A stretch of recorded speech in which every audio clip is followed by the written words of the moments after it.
সালামা নমস্কার বন্ধুরা। আজকে আমি আপনাদের সাথে আমার সাথে হয়ে যাওয়া একটা অভিজ্ঞতা বা কাহিনী বলবো।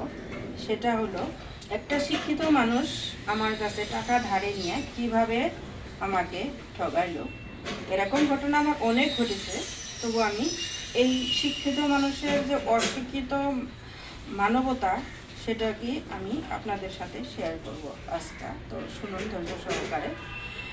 গত রোজার মাসে রাত্রে 7:30 বাজায় আমার কাছে কল আসলো। রিলায়েন্সের অফিসারটা কল করলো, ম্যাডাম আপনাকে একটা কথা বলবো।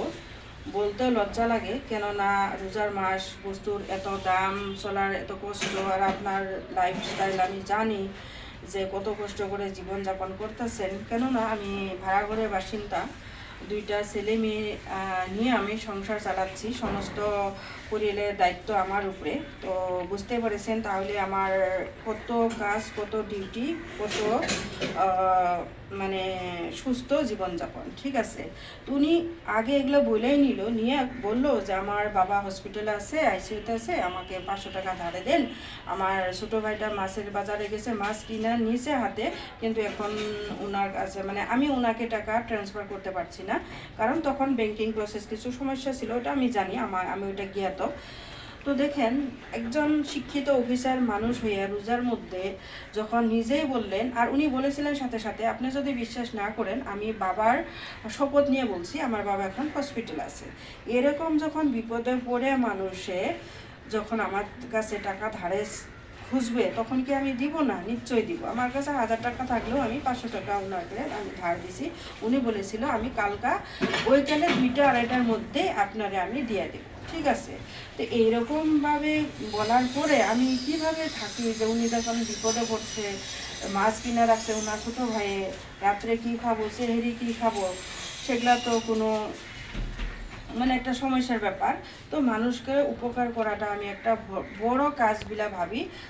তার জন্য আমি যখনই স্কোপ পাই, কেউ যদি সাহায্য চায়, আমি ওনাকে যতটুকু পারি সাহায্য করার জন্য আমি চেষ্টা করি। তো সেই হিসাবে ওনাকে আমি 500 টাকা কিউআর কোডে দিয়ে দিলাম। ওনাকে নয়, মাছের দোকানে কিউআর কোড আমি ট্রান্সফার করি।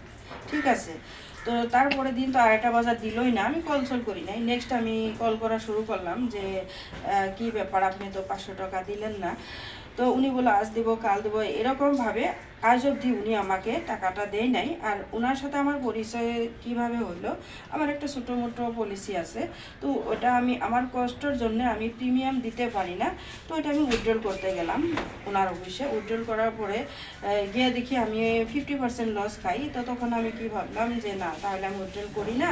তো উনি বললো আপনার তো এখনও কেওয়াইসি শো হয় নাই, কেওয়াইসি করেন। তো কেওয়াইসি শো করার জন্য ওই অফিসের নাম্বারটা আমি নিয়ে আসলাম, আর আমার নাম্বারটা ওনাকে দিয়ে আসলাম। উনি বললো আপনি কষ্ট করে অফিসে আসতে লাগবে না, আপনি ঘরেই থাকতে আপনি নমিনিটা শো করে নিতে পারেন।